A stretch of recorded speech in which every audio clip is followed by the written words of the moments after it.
हर महान राजधानी एक विचार से जन्म लेती है और दिल्ली केवल एक शहर नहीं बल्कि भारत की आत्मा का आईना है। जी हाँ साथियों, जहां सत्ता, संस्कृति और संघर्ष मिलते हैं वही इतिहास दिल्ली लिखता है। तो हेलो साथियों, स्वागत है आपका आज की हमारी इस वीडियो में। और आज हम बात करेंगे कि आखिरकार दिल्ली का निर्माण कैसे हुआ और किसने किया, कौन था यहाँ का सबसे पहला, इसका जो वास्तविक संस्थापक है वो कौन था या किसे माना जाता है, और किस प्रकार यहाँ पर किसकी सल्तनत, जो दिल्ली सल्तनत है वो बनी और गुलामों का नियंत्रण दिल्ली पर हो जाता है, और उसके बाद किस प्रकार मुगलों के हाथ में सत्ता चली जाती है। हर एक चीज को हम समझते हुए चलेंगे। तो आज केवल हम जानेंगे कि दिल्ली की असली शुरुआत कैसे हुई। तो साथियों, हम बात कहां से करेंगे? इंद्रप्रस्थ से पृथ्वीराज तक।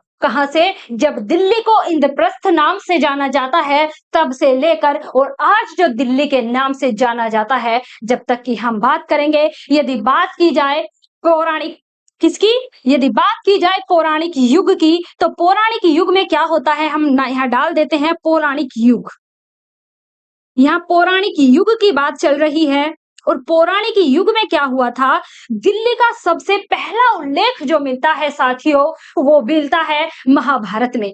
किसने? महाभारत में। और पांडवों ने अपनी राजधानी के रूप में यमुना के किनारे एक नगर को बसाया जिसका नाम उन्होंने इंद्रप्रस्थ दिया था। और युधिष्ठिर जी ने क्या, यदि बात करें युधिष्ठिर की, तो युधिष्ठिर ने इंद्रप्रस्थ को धर्म, न्याय और शांति का क्या कहा? शांति की राजधानी के रूप में बसाया था युधिष्ठिर जी ने। अब थोड़ा सा आगे चलते हैं, समय बदलता है और जो दिल्ली थी, इंद्रप्रस्थ ने दिल्ली को एक कैसा बनाया? यदि इंद्रप्रस्थ की बात की जाए, इंद्रप्रस्थ ने दिल्ली को एक आध्यात्मिक, सांस्कृतिक और नैतिक आधार दिया जहां से राजधानी की परंपरा शुरू हुई। ठीक है, अब आते हैं ऐतिहासिक स्थापना, यानी कि इतिहास से जुड़े क्या तथ्य हैं उन्हें जानने की कोशिश करते हैं। यहाँ पर आप देख सकते हैं युधिष्ठिर और पांडव जो दिल्ली के नगर एक क्या दिल्ली में, दिल्ली नहीं बोल सकते, क्या यमुना के किनारे एक नगर बसाया गया जिसको नाम दिया इंद्रप्रस्थ और वर्तमान में जिसे दिल्ली के नाम से जाना जाता है। तो साथियों, समय बीतता गया, अब ऐतिहासिक चीजों का दौर आता है और ऐतिहासिक तथ्य क्या है उनको भी हम जान लेते हैं। तो यहाँ पर आप देखेंगे एक शासक हुए अनंगपाल द्वितीय। अब ये अनंगपाल द्वितीय कौन थे? ये तोमर वंश के शासक थे। किसके? तोमर वंश के शासक थे। जब तोमर वंश के शासक थे तो उन्होंने अपनी राजधानी के रूप में दिल्ली का क्या किया? विकास किया, दिल्ली को विकसित किया। और जब दिल्ली को विकसित करेंगे अनंगपाल द्वितीय जी, तो वास्तविक संस्थापक किसे माना गया? जो तोमर वंश के अनंगपाल द्वितीय जी थे उन्हें दिल्ली का वास्तविक संस्थापक माना जाता है। और उसके बाद देखो क्या होता है, जो मेहरौली का लौह स्तंभ है, तो ये क्या करेंगे? अनंगपाल जी मेहरौली के लौह स्तंभ को कहाँ मंगा लेंगे? दिल्ली में मंगा लेंगे। किसको? जो मेहरौली का लौह स्तंभ, ये उसको कहाँ मंगा लेते हैं? दिल्ली। ठीक है, दिल्ली मंगा लेते हैं। और यह क्षेत्र उन्होंने किसके राजधानी के रूप में बसाया।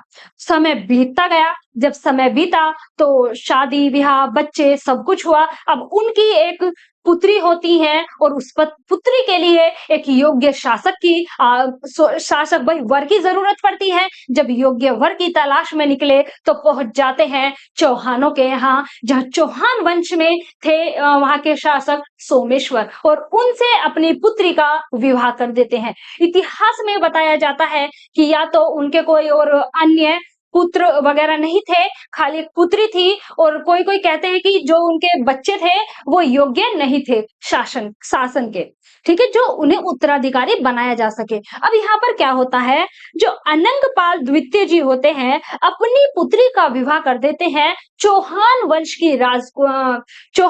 के राजकुमार से, जिनका नाम क्या है? सोमेश्वर। और जब उनसे शादी करते हैं, विवाह का कुछ समय बीतता है और संतान की उत्पत्ति होती है जिसका नाम रखा जाता है पृथ्वीराज चौहान। क्या नाम रखा जाता है? पृथ्वीराज चौहान। और इन्हीं पृथ्वीराज चौहान को अनंगपाल द्वितीय ने दिल्ली का उत्तराधिकारी घोषित किया।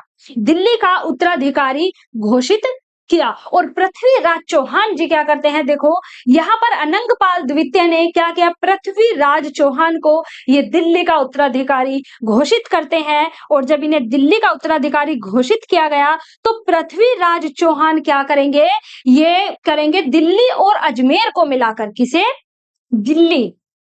दिल्ली और अजमेर को ये मिला देंगे और एक शक्तिशाली केंद्र बनाएंगे।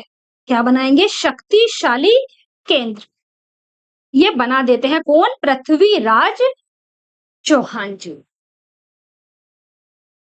उसके बाद पृथ्वीराज को क्या बना दिया जाता है? शासन का उत्तराधिकारी बना दिया जाता है। लेकिन यदि बात करें कि ये अनंगपाल की तो हमने बात कर ली, कौन थे? ये तोमर वंश के सबसे शक्तिशाली क्या थे? सबसे शक्तिशाली शासक थे। और 11वीं सदी के आसपास, कौन से? 11वीं सदी के आसपास दिल्ली या दिल्लिका को सुदृढ़ किया। तो कौन सा समय था? वो थी 11वीं शताब्दी। 11वीं शताब्दी की बात हो रही है यहाँ पर। कौन सा? 11वीं शताब्दी। ठीक है, 11वीं शताब्दी के आसपास ये दिल्ली को विकसित करते हैं और उसे अपनी कैपिटल के रूप में बनाते हैं। और अपनी पुत्री की शादी चौहान वंश के शासक सोमेश्वर से करके, जो उनके पुत्र होता है पृथ्वीराज चौहान, उसको दिल्ली सल्तनत का उत्तराधिकारी घोषित करते हैं। उसके बाद पृथ्वीराज चौहान क्या करेंगे? दिल्ली और अजमेर को मिलाकर इसे एक शक्तिशाली केंद्र बना देते हैं। ठीक है, और यहाँ कहा जा सकता है जब पुत्र न होने पर, यानी कि किसके? अनंगपाल द्वितीय के पुत्र न होने पर पृथ्वीराज चौहान को वो शासक बनाते हैं, तो आप समझ सकते हैं कि योग्यताएं होती हैं वो वंश से बड़ी होती हैं। योग्यताएं वंश से बड़ी होती हैं और साहस विरासत से भारी। किससे? और साहस विरासत से भारी होता है। पृथ्वीराज की योग्यताएं क्या थी जो उन्हें किसने? अनंगपाल द्वितीय ने, नाना थे ना पृथ्वीराज चौहान के, नाना कौन है? अनंगपाल द्वितीय। उन्होंने अपने उसको नातिन को, नाती बोलेंगे ना, उस क्या बना देते हैं? उत्तराधिकारी बनाते हैं। तो बचपन से ही युद्ध कला, नीति और नेतृत्व में क्या थे? पारंगत थे। उन्हें बचपन से ही लगता था कि हाँ, ये आने वाले टाइम में एक बहुत योग्य शासक बनेगा। वीरता और न्यायप्रियता के लिए उनकी खासियत थी। किस किस के लिए जाने जाते थे? वो न्याय के लिए।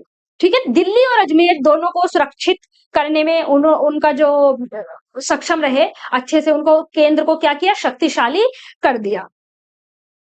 फिर आगे देखो क्या होगा। पृथ्वीराज चौहान का युद्ध होता है, जो तराइन का प्रथम युद्ध और तराइन का द्वितीय युद्ध होगा मोहम्मद गोरी के साथ। और उसमें धीरे धीरे क्या होगा कि जो दिल्ली सल्तनत है, जो दिल्ली थी, वो एक सल्तनत के रूप में तब्दील हो जाती है और दिल्ली पर नियंत्रण हो जाएगा गुलामों।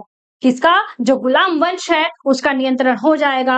और इतिहास तब लिखा जाता है जब निर्णय केवल खून नहीं गुणों के आधार पर होते हैं। इतिहास में बदलाव तभी होते हैं और इतिहास तभी लिखा जाता है जब क्या? जब निर्णय